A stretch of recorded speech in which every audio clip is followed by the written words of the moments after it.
శ్రీదేవి శ్రీ విద్యాపీఠం వ్యవస్థాపకులు శ్రీ రాజశ్యామల సహిత దశ మహావిద్య స్వర్ణ దేవాలయ సంకల్పకర్త బ్రహ్మశ్రీ తేరాల సుబ్రహ్మణ్య శాస్త్రి గారు రాజశ్యామల తల్లి పూజించడం ద్వారా ఆ తల్లి శరణ కోరడం వలన కలిగే అనుభూతి ఘనాపాటి లలితనారాయణ శర్మ గారు మన ఐ డ్రీమ్ ప్రేక్షకుల ముందుకొచ్చి పంచుకుంటున్నారు.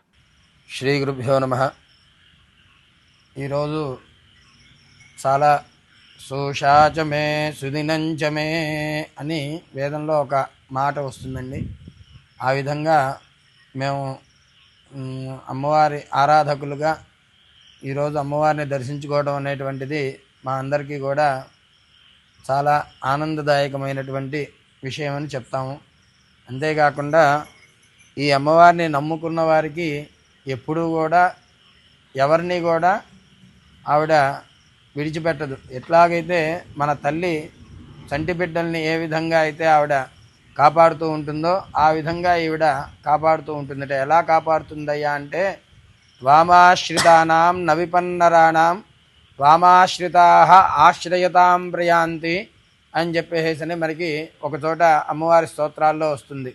అంటే త్వాం ఆశ్రితానాం, ఆవిడ్ని ఆశ్రయించిన వారినే కాపాడటం కాదుటండి ఈ అమ్మవారు, వారిని ఆశ్రయించిన వారిని కూడా, ఎవరైతే ఆవిడ్ని ఆరాధన చేస్తున్నారో వారిని నమ్ముకుని ఇంకొంతమంది జీవనం చేస్తూ ఉంటారు, అటువంటి వాళ్లను కూడా ఈవిడ కాపాడుతూ ఉంటుంది అని చెప్పేసి మనకి దేవి భాగవతంలో ఒక చోట చెప్తారనమాట.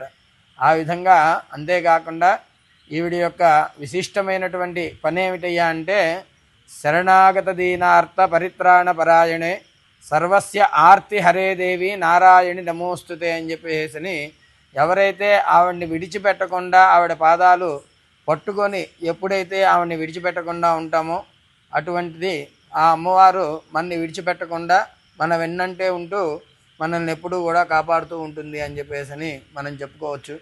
ఇటువంటి సందర్భంలో ఈరోజు ఈ రాజశ్యామ అమ్మవారిని మనం దర్శించుకోవడం అనేటువంటిది చాలా ఉత్తమమైనటువంటి ఎంతో మహోత్కృష్టమైనటువంటి భాగ్యం అనే చెప్పవచ్చు.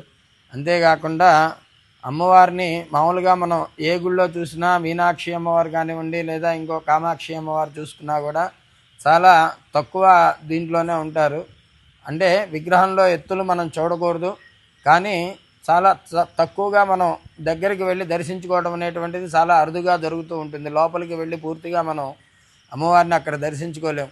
కానీ ఇక్కడ అలా కాకుండా అక్కడంతా కూడా మీరు సరిగ్గా దర్శించుకోలేరు, చూడలేరయ్యా అని చెప్పేసి మనందరి కోసం ఈ యొక్క ప్రాంతానికి వచ్చి అమ్మవారు ఇక్కడ నివసించడం అనేటువంటిది మనందరి యొక్క అదృష్టమని చెప్పుకోవచ్చు. అంతేకాకుండా ఈవిడ్ని ఆశ్రయించి పూజించిన వారికి ఎటువంటి బాధలు లేకుండా సర్వబాధా ప్రశమనం త్రైలోక్యస్య అఖిలేశ్వరి ఏవమేవ త్వయా కార్యమస్మద్వైరి వినాశనం అని చెప్పేసి ఇక్కడ చెప్తూ ఉంటారు ఒక చోట.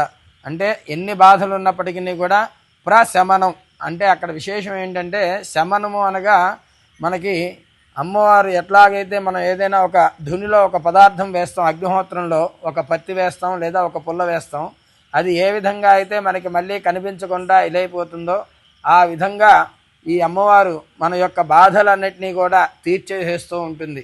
అంతేకాకుండా త్రైలోక్యస్య అఖిలేశ్వరి, ఆవిడికి చేతకానిదంటూ కూడా ఏమీ లేదనమాట. ఈ ముల్లోకాల్లో కూడా త్రిజగత్తులో కూడా ఆవిడే ఈ సృష్టికి మూల కారణమైనటువంటి సృష్టి స్థితి లయకారకులైనటువంటి ఆ ముగ్గురు పరమేశ్వరుల్ని కూడా ఈవిడ వెనకాల ఉండి వారందరినీ కూడా ముందుకు నడిపిస్తూ ఉంటుందన్నమాట. ఎట్లా నడిపిస్తోంది అంటే అందులో ఆ ఈశ్వరుడికేమో అర్ధభాగ శరీరంగా ఉండి, అట్లానే ఈ విష్ణుమూర్తికి ఆయన యొక్క శ్రీ విష్ణు హృత్కమల వాసిని అని చెప్పేసి ఆయన యొక్క హృదయ కమలంలో ఉండి, అట్లానే బ్రహ్మగారికి వారి యొక్క జిహ్వ మీద నాలిక మీద ఉండి ఈ యొక్క సృష్టి స్థితి లయల్ని ముందుటిని కూడా ముందుండి వాళ్ళని ఇదిగా చేసుకొని ఈవిడ నడిపిస్తూ ఉంటుందన్నమాట.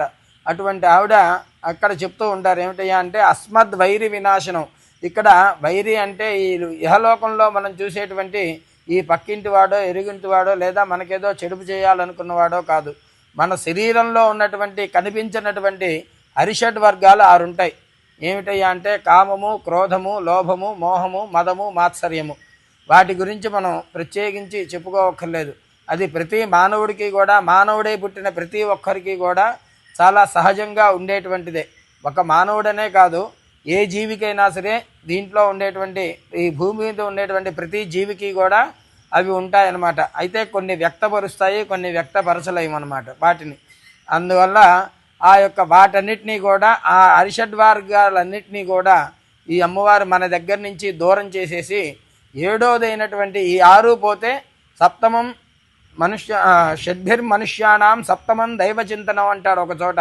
అంటే షడ్భిర్మనుష్యానం 6 రకాలుగా వీటన్నిటినీ కూడా మనం విడిచిపెట్టడానికి ప్రయత్నం చేస్తూ ఆ అమ్మవారిని కనుక మనం పూర్ణంగా ఉపాసన చేసినట్టయితే సప్తమం దైవచింతనం, 7వసారికి ఈ 6టిని ఎప్పుడైతే దూరం చేసుకోగలుగుతామో, అందుకే మన శరీరంలో కూడా చూడండి, మూలాధారము, స్వాధిష్టానము, అట్లానే అనాహత, మణిపూర, విశుద్ధ, ఆజ్ఞ, సహస్రారం అని చెప్పేసి మనకి కింద నుంచి పైదాకా ఇంట్లో ఉంటాయి మన చక్రాలు మన శరీరంలో. అట్లా ఆ చక్రాల్లో ఉన్నటువంటి ఒక్కొక్క దాన్ని ఒక్కొక్కటి ఆవిడ దూరం చేస్తూ చివరికి మనల్ని సహస్రారానికి తీసుకెళ్తుంది. అంటే ఆవిడ యొక్క పాద రేణువు దగ్గరికి మనల్ని చేర్చుకొని ఆవిడ యొక్క దీంట్లో మనల్ని అందరినీ కూడా ఆవిడ కృపకు మనల్ని అందరినీ కూడా భాగస్వామ్యం చేస్తుంది. అందువల్ల ఈరోజు ఇక్కడ మనం దర్శనం చేసుకుంటున్నటువంటి ఈ అమ్మవారిని చాలా విశిష్టంగా అందరము కూడా జై రాజశ్యామల, జై వారాహి అని చెప్పేసి నమస్కారం చేసుకుందాం. జై జగదంబే భక్తవత్సలే పరాత్పరే కరాణహేతో నమః పార్వతీపతయే హర హర మహాదేవ.